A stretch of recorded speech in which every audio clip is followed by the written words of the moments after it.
जन सुराज के सूत्रधार प्रशांत किशोर अपनी बिहार बदलाव यात्रा के तहत लगातार अलग अलग जिलों और प्रखंडों में लोगों से संवाद कर रहे हैं। स्थानीय पत्रकारों से बातचीत भी कर रहे हैं। इसी कड़ी में उन्होंने पूर्णिया में एक प्रेस कॉन्फ्रेंस को संबोधित किया।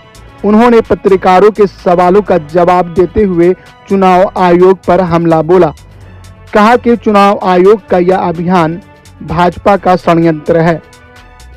प्रशांत किशोर ने इस अभियान को लेकर बिहार और केंद्र सरकार पर गंभीर सवाल उठाए हैं। कहा कि इसी वोटर लिस्ट से वोट लेकर मोदी जी 2024 में पीएम बन गए। क्या चुनाव आयोग यह स्वीकार करेगा कि मोदी जी फर्जी वोटर लिस्ट से पीएम बन गए हैं? अगर नहीं तो फिर इस वोटर लिस्ट से विधानसभा चुनाव कराने में क्या दिक्कत है? प्रशांत किशोर ने कहा कि असल में भाजपा डरी हुई है कि बिहार के लोगों को जनसुराज के तौर पर एक विकल्प मिल गया है, इसलिए वो चाहते हैं कि समाज के पिछड़े वर्ग के लोगों को परेशान किया जाए और जहां तक संभव हो उनका नाम वोटर लिस्ट से हटा दिया जाए। तो आइए जानते हैं क्या कुछ कह रहे हैं। ये वोटर आईडी का जो बखेड़ा है ये अभी शुरू हुआ है पिछले 2-3 हफ्तों से।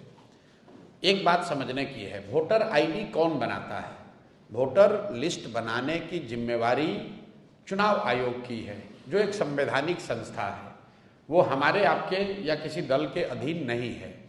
हर साल उनका काम है कि जब भी चुनाव हो तो एक संशोधित वोटर लिस्ट बने, उसकी शुद्धता, उसकी स्वच्छता बनाए रखना चुनाव आयोग का काम है। अभी 1.5 वर्ष पहले बिहार में चुनाव हुआ, पूरे देश में चुनाव हुआ। उसी वोटर लिस्ट से देश की पार्लियामेंट का जो सबसे बड़ा सदन है, इस देश का लोकतंत्र का सबसे बड़ा मंदिर है, जिसके जरिए यहाँ के प्रधानमंत्री का चुनाव हुआ है, उसी वोटर लिस्ट से उनका चुनाव हुआ।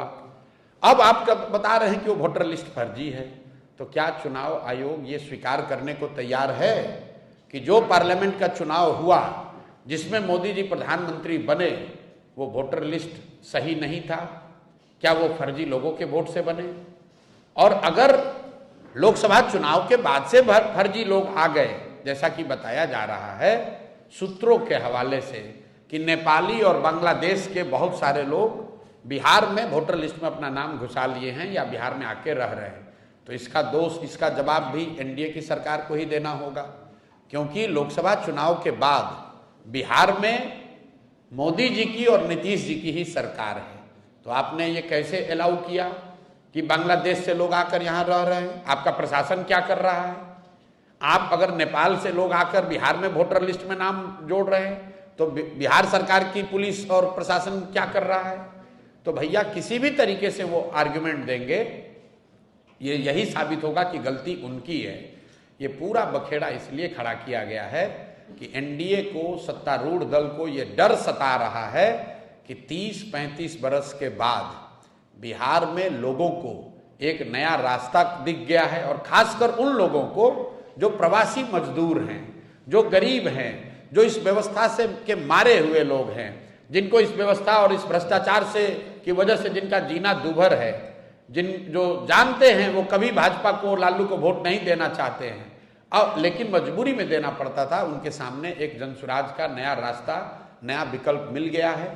तो अब भाजपा वाले, एनडीए वाले कोशिश कर रहे हैं कि इस तरह के युवा, इस तरह के प्रवासी मजदूर या समाज के वो वर्ग जो भाजपा एनडीए के खिलाफ वोट देने वाले हैं, उनको वोटर लिस्ट के शुद्धता के नाम पर उनको परेशान किया जाए और जहां तक हो सके उसका नाम काटा जाए।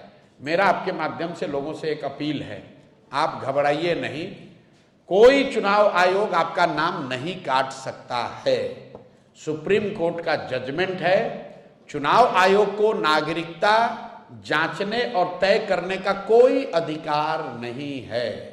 आप लोग भी ये समाज को जगाइए, बताइए, चुनाव आयोग को नागरिकता तय करने का अधिकार ही नहीं है। वो सिर्फ ये कह सकते हैं कि आप वो डॉक्यूमेंट लाइए जिससे कि वोटर लिस्ट में आपका नाम ऐड किया जा सके। आपका नाम काटना, आपका राशन पानी बंद करना, आपकी सरकारी व्यवस्था से मिलने वाली मदद को बंद करना, ये चुनाव आयोग के अधिकार क्षेत्र के बाहर का बात है। तो थोड़ी परेशानी जरूर हो रही है, लेकिन लोकतंत्र है इसमें लड़ना ही पड़ेगा, लड़कर लोगों को अपना हक लेना पड़ेगा। और वोट का अधिकार सबसे बड़ा अधिकार है, इसको किसी को नहीं छोड़ना है।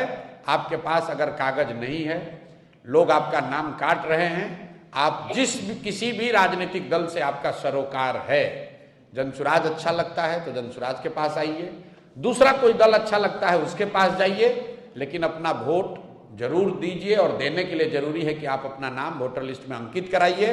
अगर आपकी पूरी क्षमता नहीं है तो जो राजनीतिक दल हैं वो आपकी आवाज बनेंगे, आपकी मदद करेंगे।